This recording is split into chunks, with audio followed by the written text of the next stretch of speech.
우리가 지난 시간까지 별의 특징을 확인을 했어. 그러면 이 별이라고 하는 것은 어떻게 만들어지고 어떻게 진화가 되어 가는가 라고 하는 과정을 확인해 보고자 해.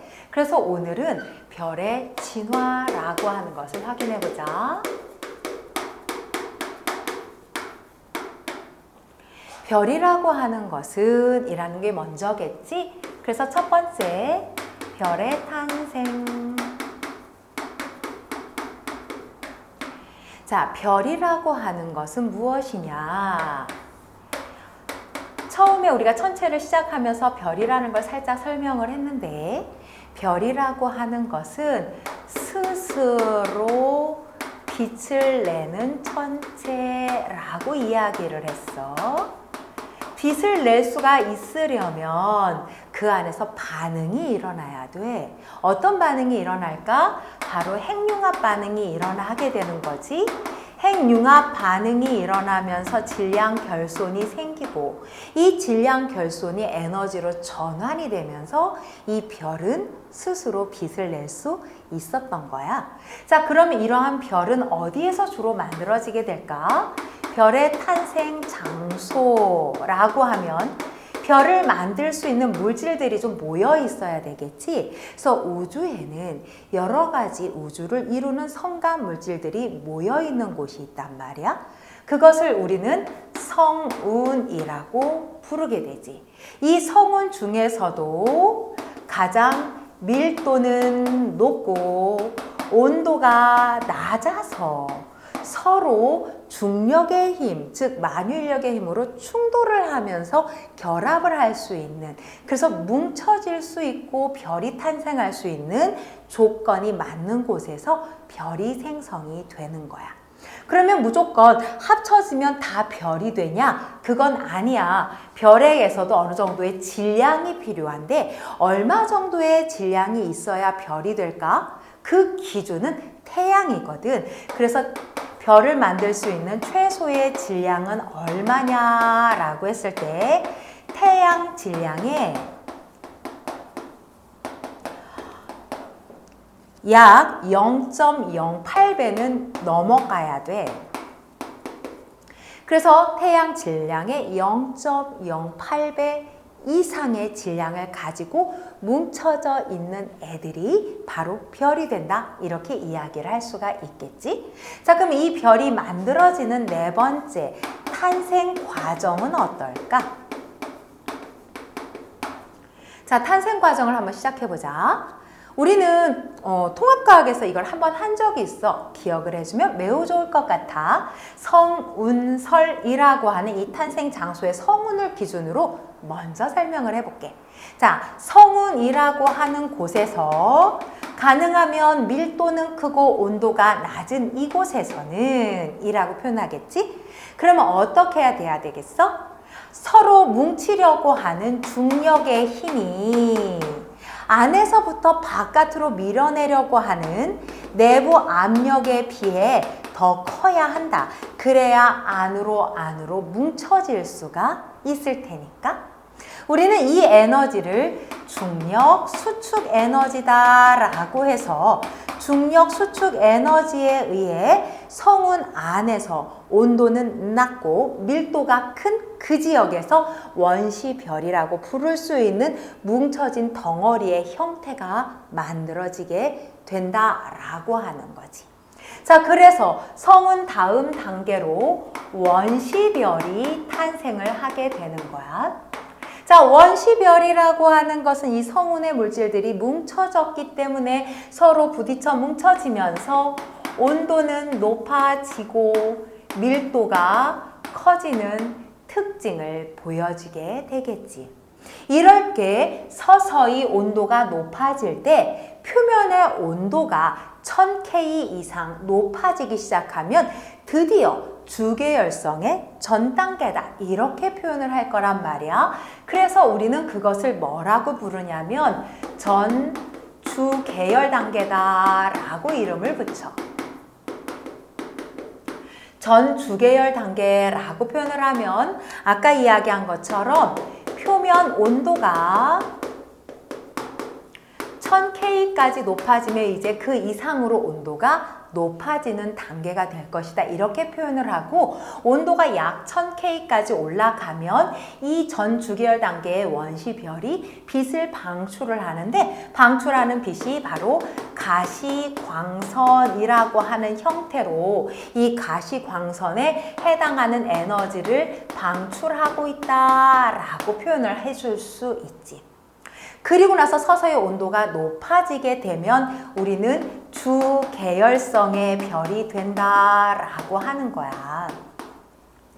주계열성의 별은 표면 온도 기준이 아닌 중심 온도로 기준을 삼는데 중심 온도가 몇 도가 되느냐라고 하면 바로 중심 온도가 1000만 K까지 올라갔다라고 하는 거야.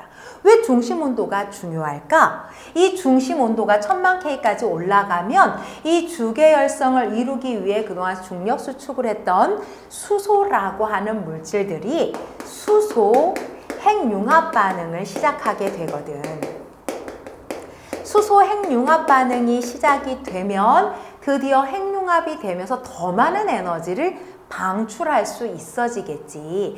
그래서 여기에서부터 에너지가 안정적으로 방출이 되고 별의 크기도 드디어 내부 에너지와 중력의 내부 압력에 의해서 에너지에서 내부 압력을 하는 값과 중력 수축하는 값이 서로 같아지면서 안정적으로 크기를 일정하게 유지하는 별이 되는 거야. 그래서 이 별의 상태로 별의 진화 단계에서 거의 90% 가까운 시기를 주계열성으로 보내게 된다. 자, 여기까지 이해가 됐나?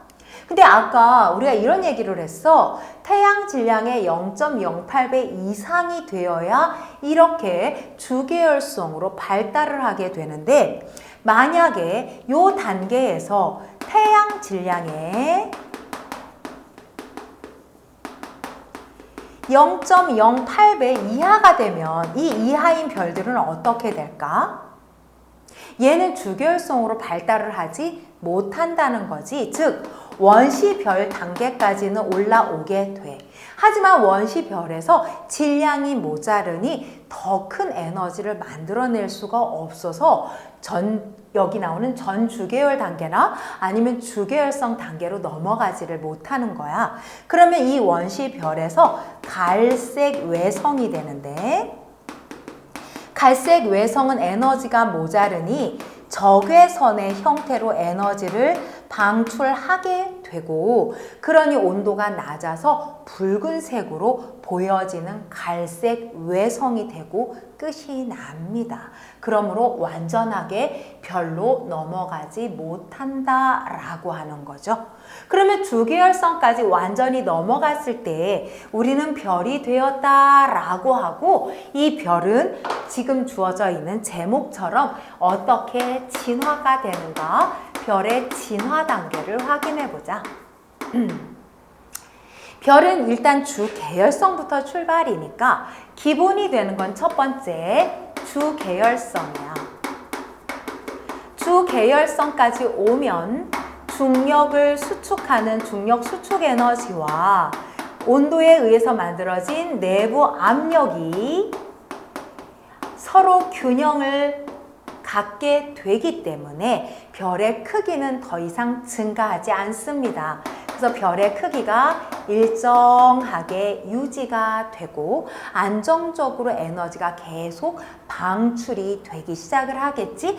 그때 여기서 이야기한 것처럼 이미 중심 온도가 원하는 1000만 K를 넘어섰기 때문에 수소 핵융합 반응이 나타나게 되겠지.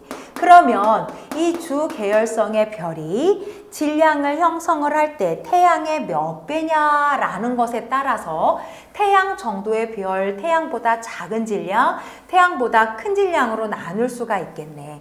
일반적으로 질량이 좀 작다 그러면 온도가 아주 높지 않으니 수소 핵융합 반응도 천천히 진행이 되면서 주계열성에 머무르는 수명이 길다라고 표현을 하고, 오히려 질량이 큰 별일수록 이 수소 핵융합 반응을 할 수 있는 온도가 빠르게 에너지가 높아져서 진행이 될 것이기 때문에 수소 핵융합 반응이 빠르게 진행이 되면서 수소가 빠르게 소진이 되겠지? 그렇지. 그래서 주계열성에서 빠르게 빠져나가면서 오히려 별의 수명이 짧아진다. 이렇게도 표현을 할 수가 있어. 자, 그러면 여기에서 우리가 다음 단계의 주계열성 이후로 별들이 어떻게 진화되는가? 역시 질량 차이로 비교를 해볼 수가 있겠지?